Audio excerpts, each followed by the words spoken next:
Skillet Turkey Meatballs and Lemony Rice is one of my go-to weeknight recipes. Number one, it is one pan, so it doesn't get any simpler than that. And number two, it's delicious. Now we're gonna start with a food processor because we need to make some breadcrumbs. And here I have some hearty white sandwich bread. If you had wheat bread, that's fine too. And just tear it into 1-inch pieces. And this is gonna act as our panade because when we make meatballs, we always use a panade. And that's just to help add a little bit of more flavor, some richness, and overall tenderness to the meatballs. So now just 10 to 15 pulses, and what we're gonna look for is fine crumbs for the bread.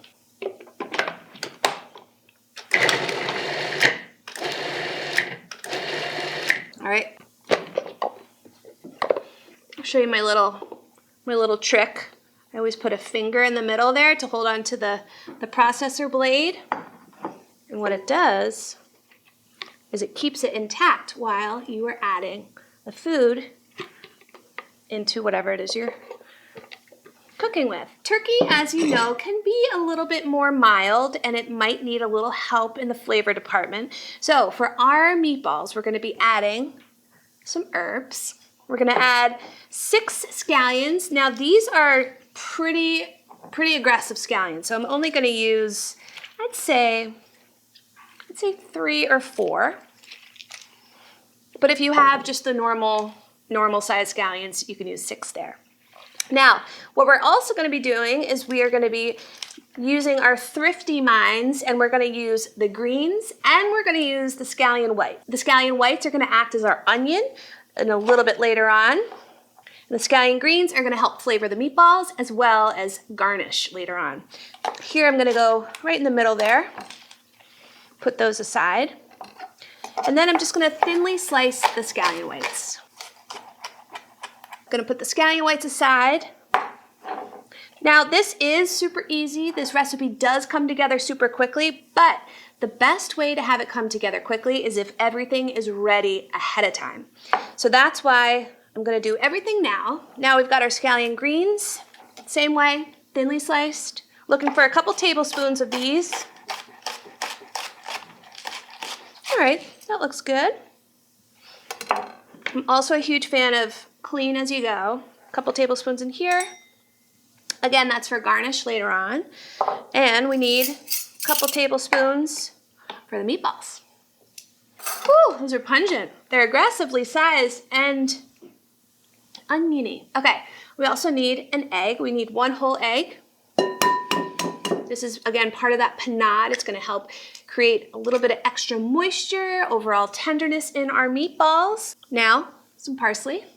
So when it comes to herbs, I'm sort of the herb nerd that always keeps them in a jar because I swear you're gonna get a couple weeks. You're gonna get a couple weeks out of the herbs that if you didn't put them in here, they're gonna maybe last like a week if you're lucky. So anytime I get home, I just take a couple extra minutes and it always is worth it. Just store them in a jar in some water. So for the parsley, you just wanna group it all together and just chop it. Love parsley, especially for something like this because it just adds a little bit of extra freshness, overall freshness, and it's just always a welcome addition, especially adding some green and vibrancy at the end. It's gonna add a lot of beautiful color. All right, we need 2 tablespoons for the meatballs, and then, as I said, the rest is for the garnish. Lastly, some lemons. We're gonna need some lemon zest, we're gonna need some lemon juice, and then we're even gonna use lemon wedges for later on. So before we juice it, we're gonna zest them. Now, this is a rasp style grater, which is perfect because it's gonna help get nice fine pieces of the grated lemon. Run the lemon over it just a few times because once you get to the white, if you go any more past that, it's gonna be quite bitter. And always, before you zest citrus or anything like that, it's always a good idea to thoroughly wash your lemons ahead of time. Again, don't throw that out because we're gonna use it for some juice and the wedges later. All right, see we have enough there. I need 1.5 teaspoons. There we go. And then the remaining 1.5 teaspoons I'm gonna put in my liquid measuring cup because that is gonna be added with our chicken broth later on. And lastly, we need some lemon juice. So this citrus juicer is great because it helps get all of the juice out and you don't have to worry about the seeds. And what you do is you just put the lemon half in just like that. And we're looking for a couple tablespoons here. Look at that. All right, so I'm gonna set this aside because I'm gonna use these again later on when cooking the rice. We need a couple more things, some salt, some pepper, and the turkey. All right, so we're gonna do a half teaspoon salt and a half a teaspoon of some pepper. And I'm just gonna grind it into my hand. I find like it's easier to measure that way. Or you could do a bowl or a shallow dish. Leave it on the edge. All right, and if you're really good or really specific, you just memorize how many turns in your pepper mill, but who's got the time, you know? All right, so we've got our ground turkey. Now let's quickly talk about percentages because it makes a difference. So 99%, I'm not a fan. It doesn't have any fat in it. Now this is 94%, so it has a little bit more fat, which means it's gonna be more flavorful and more tender. So I need 1.25 pounds. These are 1 pound containers.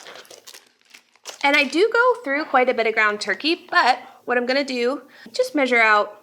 So if I know that that's 1 pound, that'll be 1/2 pound. Do you like my scientific approach here? And that'll be 1/4. And then this, you can store it either in a Ziploc bag in your refrigerator or throw it in the freezer. So ground meat, like ground beef, can get overworked. And if you overwork it for burgers or meatballs, it can be tough. But ground turkey, you don't have to worry about that. So you can have all your little helpers go crazy with this step. And I'm using one hand in the meat and one hand is nice and clean.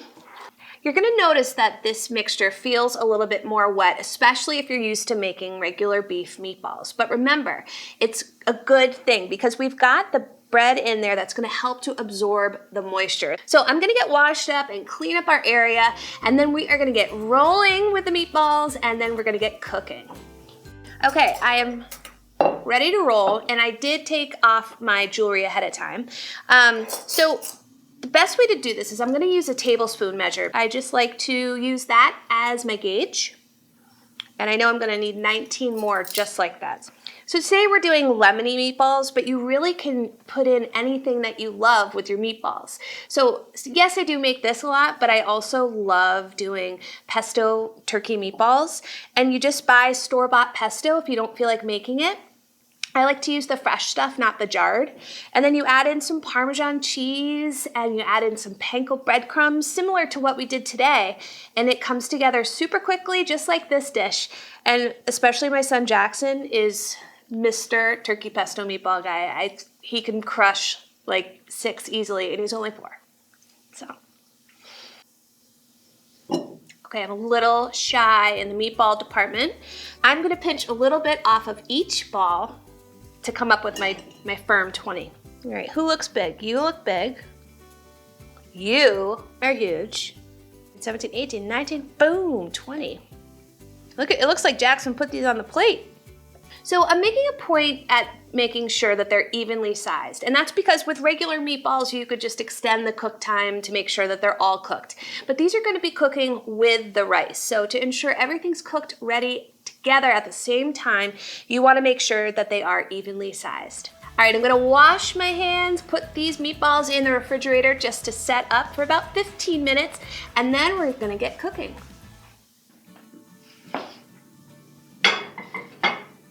Let's add some oil to our skillet. We've got a 12-inch non-stick skillet here, and I'm gonna add a couple tablespoons. I wanna wait until the oil is shimmering. And just wanted to mention too, it's important for this recipe to have a good tight-fitting lid because that's gonna help to ensure that the rice cooks properly. And once the oil is shimmering, I'm gonna add the meatballs and cook them until well browned all over, which should take 5 to 7 minutes.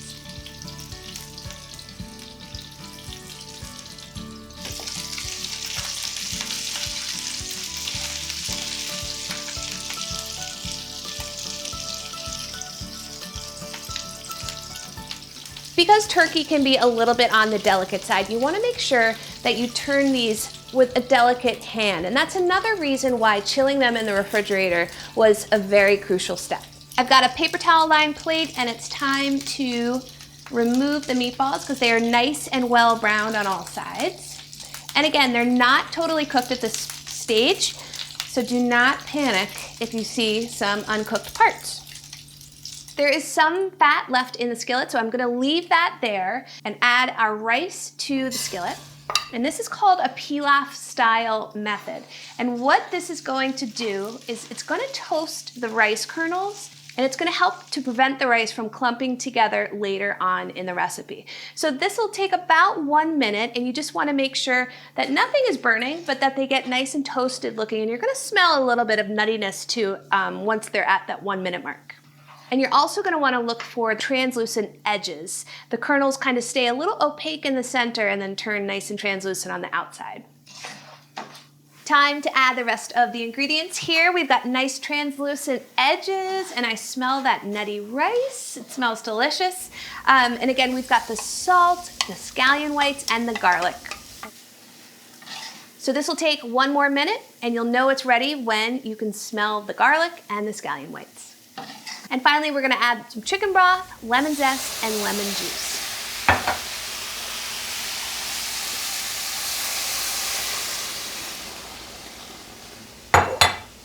Go in there and just scrape the bottom of the pan. There's probably nothing left on there, but I always like to just to release anything that might be hanging out at the bottom of the skillet, because that is fond, and fond is flavor. So now I'm gonna bring this up to a boil. I'm gonna return the meatballs to the skillet, cover it with a tight-fitting lid, reduce it to low, and cook for 20 minutes until almost all the liquid is absorbed. It's been 20 minutes, and now I'm gonna let this sit for 5 minutes off the heat. Okay, let's see what we have. Oh my goodness. Everything looks super tender. The meatballs look cooked through. And now I'm gonna add our greenery that we prepared earlier. We've got scallion greens and some parsley. And it's definitely a 4-person type of meal with a little bit of leftovers. So that is an added bonus. Or a midnight snack, you know? Some grated Parmesan cheese. Add a little bit of nuttiness, some saltiness. Also, cheese, I mean, why not? Okay, I'm going in. Got these brown meatballs. Look at how perfectly cooked that rice is. Just a little squeeze of lemon on top. I'm gonna try a meatball first. So tender, but absolutely packed with flavor. And you get all those fresh, crunchy bites of the scallion greens. This is absolutely delicious. And 1-pan friendly. I mean, look at this. This is an entire meal that hopefully is gonna feed you and your family or your friends or just you, whatever. This is so delicious. And I'm so excited for you to try this. Skillet turkey meatballs with lemony rice.